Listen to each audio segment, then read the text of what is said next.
Is direct-to-film really the HTV killer? I've been a heat transfer vinyl user, educator, and general fanboy for years. But recently, I have been getting into DTF and I gotta say, I've been really impressed. But am I impressed enough to toss my vinyl cutter in the dumpster? Well, you stop it right there. In this video, I'm gonna give an honest comparison between the two processes and make a case for my beloved vinyl cutter. But before we move on, do me a favor and hit that like button. And be sure to subscribe to our channel for fresh heat transfer content every week. First, let's talk about the advantages of direct-to-film over heat transfer vinyl. If you're moving from HTV to DTF, I think the first thing you'll notice is the lack of cutting and weeding. Direct-to-film printing does not require you to cut or weed anything, which is a lifesaver if you're working with very detailed designs. I know some people find weeding HTV to be therapeutic, but I personally hate it. And with DTF, you pour a powder adhesive over your print, then cure it in a special oven. This combined process takes about 2 minutes per sheet total, if you're doing it manually. While very simple HTV transfers can be weeded in less time, more complex graphics can take 5 to 10 minutes each or more. And certain jobs, like let's say a class t-shirt, which has lots of text in a small font size, are actually cost prohibitive to do with HTV because the weeding per transfer would just take way too long. Another advantage of DTF is a big one, and it's the ability to print in full color. With heat transfer vinyl, you have to cut, weed, and press each color individually. This leads most HTV businesses to only offer 1, 2, or 3 color jobs. With direct-to-film, color is no longer an issue. You could print 2 or 10 color jobs, or even full color photographic images, all with no change in processing time or material cost. The third big advantage of direct-to-film is being able to sell the t-shirt or the transfer. Cured DTF transfers are durable and retail quality, but they're also resilient enough to be shipped and stored.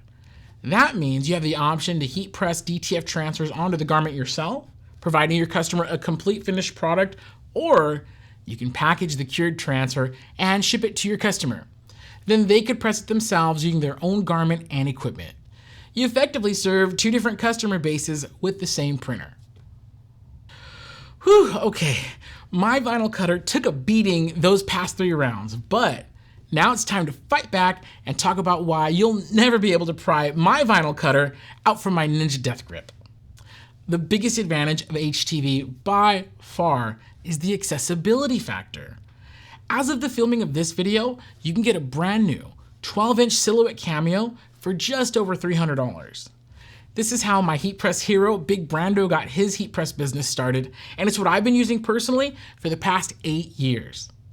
If you want an entry-level DTF printer with a curing oven, you're gonna be spending around $3,000 to $5,000 plus tax. If you have the budget for DTF, I suppose this point isn't really here or there, but for many startups and home-based businesses, saving a few $1,000s is a very, very big deal. Another huge advantage of HTV is the ease of use. The software is easier to learn and operate because there are less settings to control and potentially mess up.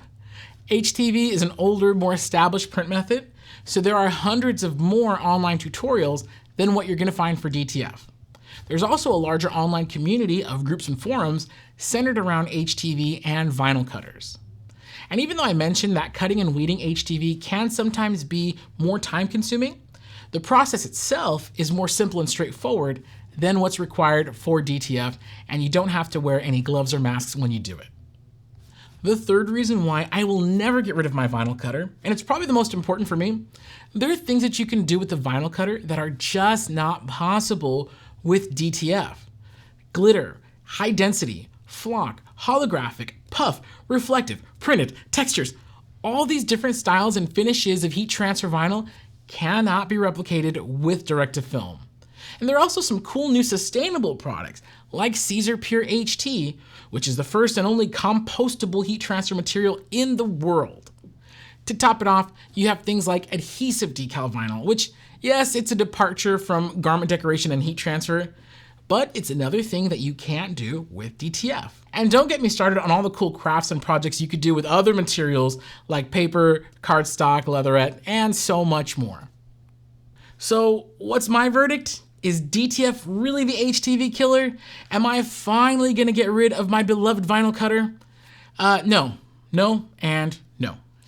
I've said it before, and I'll probably keep saying it forever. There's not one single product or print method that's right for everyone, just what's right for you.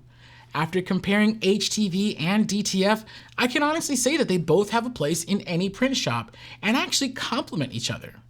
Each print method has its strengths and its weaknesses.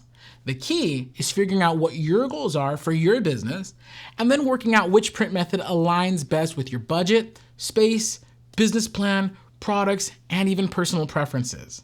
If you need help figuring out what that looks like, give our team of My Expert representatives a call. We'll be happy to hear you out and make our best recommendation for your business.